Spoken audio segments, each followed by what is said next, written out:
Guys ಇದೊಂದು most important update ಅಂತಾನೆ ಹೇಳ್ಬೋದು. ಕೆ ಅವರು ನಿಮ್ಮ ಆಪ್ಷನ್ ಎಂಟ್ರಿ ಪ್ರೋಸೆಸ್ ಏನಿದೆಯೋ ಅದನ್ನ ಎಕ್ಸ್ಟೆಂಡ್ ಮಾಡಿದ್ದಾರೆ 22 ಜುಲೈ ವರೆಗೂ. ಸೊ ಡೋಂಟ್ ವರಿ, ಯಾರ್ಯಾರು ಇನ್ನೂ ಆಪ್ಷನ್ ಎಂಟ್ರಿ ಮಾಡಿಲ್ಲ ಆರಾಮಾಗಿ ಆಪ್ಷನ್ ಎಂಟ್ರಿ ಮಾಡಿ.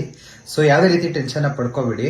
ಸೊ ಇನ್ನೊಂದು ಇಂಪಾರ್ಟೆಂಟ್ ಥಿಂಗ್ ಏನಪ್ಪಾ ಅಂತಂದ್ರೆ, ಈಗ ಬಿ ಫಾರ್ಮ್ ಆಗಿರ್ಬೋದು, ಡಿ ಫಾರ್ಮ್ ಆಗಿರ್ಬೋದು, ಅಥವಾ ನೀಟ್ ರಿಲೇಟೆಡ್ ಅಥವಾ ಆಯುಷ್ ರಿಲೇಟೆಡ್ ಕೋರ್ಸಸ್ ಏನೇ ಇದ್ರು, ಯಾರ್ಯಾರು ದಿನ ಆಪ್ಷನ್ ಎಂಟ್ರಿ ಪೋರ್ಟಲ್ ಓಪನ್ ಆಗಿರಾ ಅವರಿಗೆ ಸ್ವಲ್ಪ ದಿನದಲ್ಲಿ ಓಪನ್ ಆಗುತ್ತೆ. ನಿಮ್ ಫೈನಲ್ ಸೀಟ್ ಮ್ಯಾಟ್ರಿಕ್ಸ್ ರಿಲೀಸ್ ಆದ್ಮೇಲೆ ನಿಮ್ದು 100% ಆಗಿ ಆಪ್ಷನ್ ಎಂಟ್ರಿ ಪೋರ್ಟಲ್ ಓಪನ್ ಆಗುತ್ತೆ.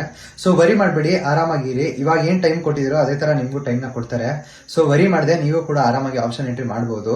And one more thing is that, ಒಂದು ಲೈವ್ ಸೆಷನ್ ಮಾಡೋದ ಅಂತ ಅನ್ಕೊಂಡಿದ್ದೆ. ಸೊ ಇನ್ಸ್ಟಾಗ್ರಾಮ್ ಲೈವ್ ಏನಾದ್ರು ಬೇಕು ಅಂತಂದ್ರೆ let me know in the comment section. ಇವಾಗಲೇ ಬೇಕು ಅಂದ್ರೆ ಇವಾಗಲೇ ಕೂಡ ಮಾಡಬಹುದು. ಇಫ್ ಇನ್ ಕೇಸ್ ಏನಾದ್ರು ಬೇಡ ಅಂದ್ರೆ we can do it morning. So let me know in the comment section whether to do the live session or not. And ನಿಮ್ಗೆ ಏನಾದ್ರು ಡೌಟ್ಸ್ ಇತ್ತು ಅಂತಂದ್ರೆ ಕಮೆಂಟ್ ಸೆಕ್ಷನ್ ತಿಳಿಸ್ಕೊಡಿ. ಅಂಡ್ ನಿಮ್ ಫ್ರೆಂಡ್ಸ್ ಯಾರ್ಯಾರು ಆಪ್ಷನ್ ಎಂಟ್ರಿ ಮಾಡಿಲ್ಲ, ಭಯ ಆಗ್ತಿದೆ ಅಂತ ಅಂತಿದ್ರು, ಅವ್ರಿಗೆ ರೀಲ್ ಆದಷ್ಟು ಬೇಗ ಶೇರ್ ಮಾಡಿ. ಅಂಡ್ ಯಾವುದೇ ಕಾರಣಕ್ಕೂ ಅಕೌಂಟ್ ನ ಫಾಲೋ ಮಾಡೋದನ್ನ ಮರಿಬೇಡಿ. ಸೊ ನೆಕ್ಸ್ಟ್ ವಿಡಿಯೋದಲ್ಲಿ ಸಿಗೋಣ. Until then, bye guys.